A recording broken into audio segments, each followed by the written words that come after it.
एक वक्त का किस्सा है। एक गांव में बिट्टू नाम का एक शिकारी अपनी माँ और बीवी के साथ रहता था। वो जंगल में शिकार के लिए जाता और वहाँ पर दाना डालकर जाल बिछा देता और वहीं बैठकर इंतजार करने लगता। और जब कोई परिंदा उसके जाल में फंस जाता तो वो उसे अपने साथ ले जाता और बाजार जाकर बेच दिया करता था। इस तरह उसकी रोजी रोटी का बंदोबस्त हो जाता था। इस तरह उनकी जिंदगी के दिन अच्छे गुजर रहे थे। फिर एक दिन बिट्टू शिकार करने के लिए जा रहा होता है। हाँ माँ जी, मैं शिकार करने जा रहा हूँ। दुआ करना आज कोई अच्छा शिकार हाथ लग जाए। हाँ बेटा, मेरी दुआ तेरे साथ है। आज तेरे जाल में बहुत अच्छा शिकार फंसेगा। ठीक है माँ जी, फिर मैं उसे बेचकर आज बहुत अच्छा खाना लेकर आऊँगा और हम सब मिलकर खाएंगे।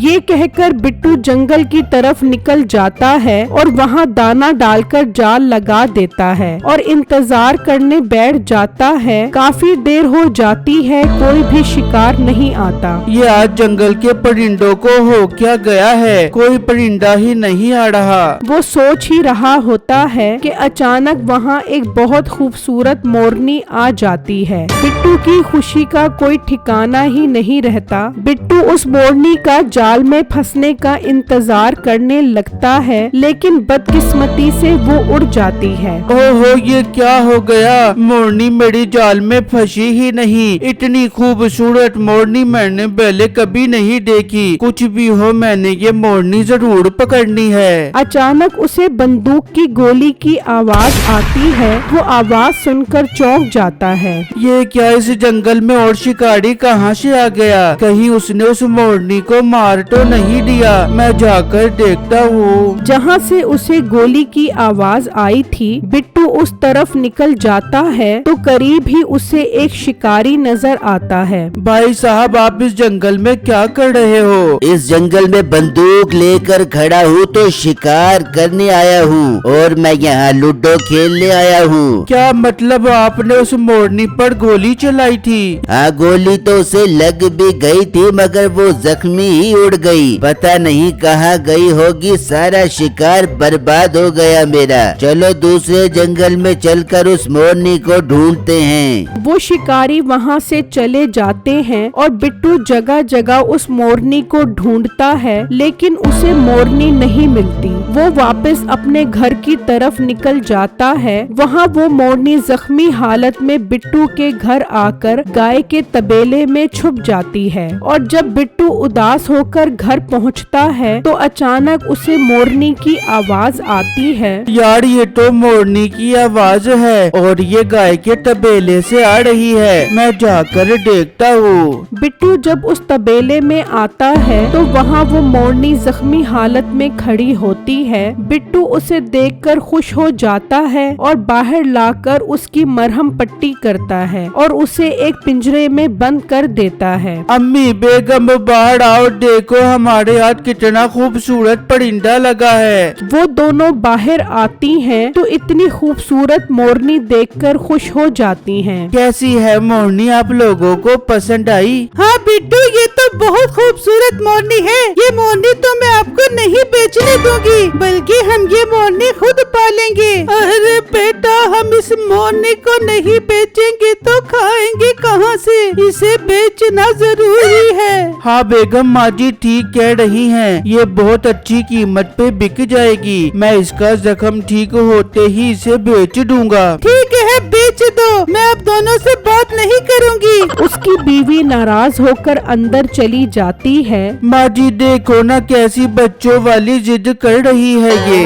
जा बेटा, तू अंदर जाकर उसे समझा। मैं मोरनी के पास ही रहती हूँ। बिट्टू अपनी बीवी के पास आ जाता है। बेगम, तुम कैसी बच्चों वाली बातें कर रही हो? ये एक मोरनी तो है, मुझे बेचने दो। मैं तुम्हें और परिंदे पकड़ कर ला दूंगा। नहीं, मुझे यही मोरनी चाहिए। आप इसे नहीं बेचोगे। अच्छा अच्छा बेगम, गुस्सा मत करो। मैं इस मोरनी को नहीं बेचता। अब खुश हो? ओ बेटा, बाहर आओ, देखो इस मोरनी ने बहुत खूबसूरत अंडा दिया है। वो दोनों बाहर आकर देखते हैं तो वो अंडा बहुत ही नायाब अंडा होता है। देखा ना बिट्टू, आप मेरी बात नहीं मान रहे थे। देख लो इसने कितना नायाब अंडा दिया है। हाँ बेगम, तुम बिल्कुल ठीक कह रही हो। इस मोरनी का अंडा बहुत नायाब है और ये मोरनी खुद भी बहुत नायाब है। बेटा तू ये अंडा लेकर जा और बाजार जाकर इसे बेच दे। हाँ माँ जी, मैं ऐसा ही करता हूँ। बिट्टू वो अंडा निकालता है और बेचने के लिए ले जाता है। तो रास्ते में उसे एक परचून की दुकान नजर आती है। बिट्टू उस दुकान पर आ जाता है। जी भाई, क्या चाहिए आपको? मीठे भाई, चाहिए तो कुछ नहीं। हाँ, मैं आपको बेचने के लिए कुछ लाया हूँ। क्या चीज लाए हो लड़के?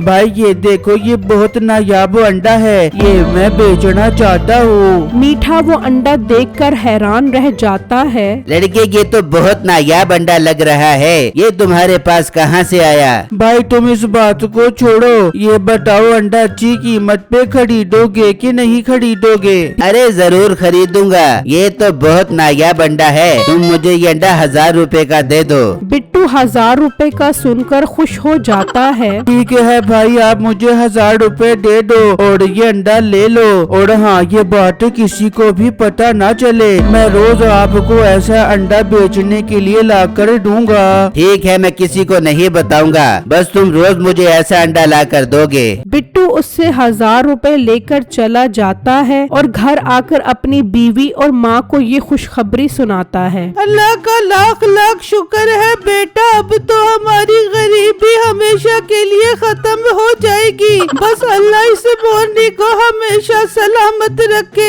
वहाँ दूसरी तरफ वो शिकारी उस मोरनी को ढूंढ ढूंढ कर थक जाते हैं। कहाँ चली गई वो मोरनी? मिल ही नहीं रही। साहब जी, हो सकता है वो मोरनी किसी और जंगल में चली गई हो। हमें दूसरे जंगल में जाकर देखना चाहिए। हाँ, मुझे वो मोरनी हर सूरत में चाहिए। वो बहुत नायाब अंडे देती है। उसके एक अंडे की कीमत 1 लाख रुपए है। लेकिन किसी को भी उस मोरनी की ये खासियत नहीं पता। फिर टाइम जाया क्यों कर रहे हो? चलो उस मोरनी को दूसरे जंगल में ढूंढने चलते हैं। वो दूसरे जंगल की तरफ चल पड़ते हैं तो रास्ते में उन्हें बहुत प्यास लगती है। अरे मेरा तो प्यास की वजह से गला खुश्क हो रहा है। हाँ हाँ, प्यास तो मुझे भी लगी हुई है। कोई दुकान आती है तो वहाँ से ठंडा पानी पीते हैं। दूसरे जंगल के रास्ते में मीठे की दुकान होती है। वहाँ वो रुक जाते हैं तो उस शिकारी की उस अंडे पर नजर पड़ती है।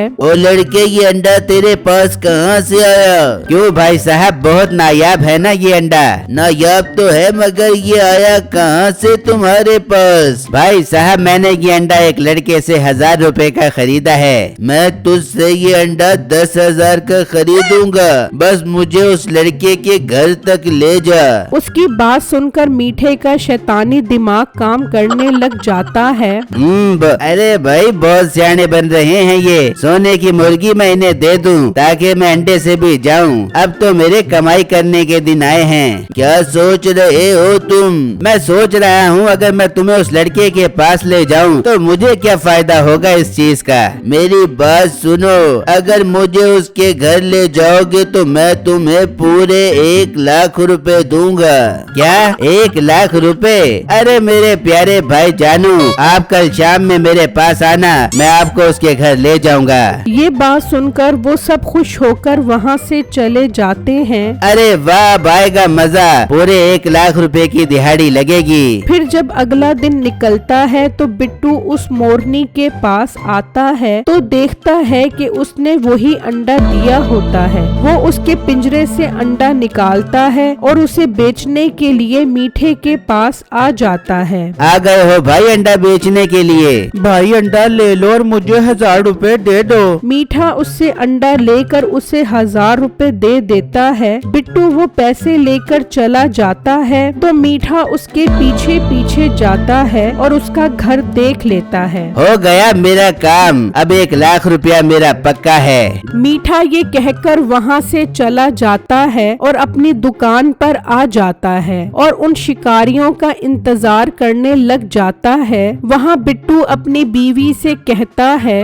बेगम तुम इस मोरनी को अंदर ले जाओ, मैं जंगल में शिकार करने जा रहा हूँ। ऐसा ना हो ये मोरनी किसी की नजरों में आ जाए। उसकी बीवी वो मोरनी अंदर ले जाती है और बिट्टू शिकार करने जंगल पहुंच जाता है और किसी शिकार के आने का इंतजार करने लग जाता है। तो अचानक वहाँ वैसा ही एक मोर आ जाता है। उसे देखकर बिट्टू खुश हो जाता है और वो मोर उसके जाल में फंस जाता है। मेरे तो मजे हो गए, घर पर मोरनी और यहाँ पर मोर, जोड़ा मुकम्मल हो गया। मैं इसे घर लेकर जाता हूँ। बिट्टू उस मोर को ले जाता है और वहाँ वो शिकारी मीठे की दुकान पर पहुँच जाते हैं। हाँ मीठे भाई, आपने वादा किया था उस लड़के के घर लेकर जाओगे हमें। जी भाई जरूर लेकर जाऊंगा। आप परेशान क्यों होते हो? मेरा 1 लाख रुपया दे दो। तुम्हारा 1 लाख तुम्हें मिल जाएगा, बस तुम मुझे उसके घर ले चलो। हाँ हाँ चलो मेरे साथ। वो सब बिट्टू के घर की तरफ निकल पड़ते हैं और वहाँ बिट्टू भी घर पहुँच जाता है।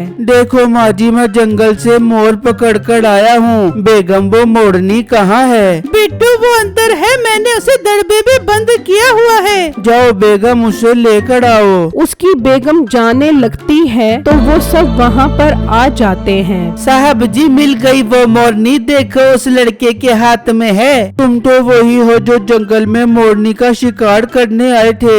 हाँ मैं वही हूँ और मैं इस मोरनी की ही तलाश में था। इसके हाथ से ये मोरनी ले लो।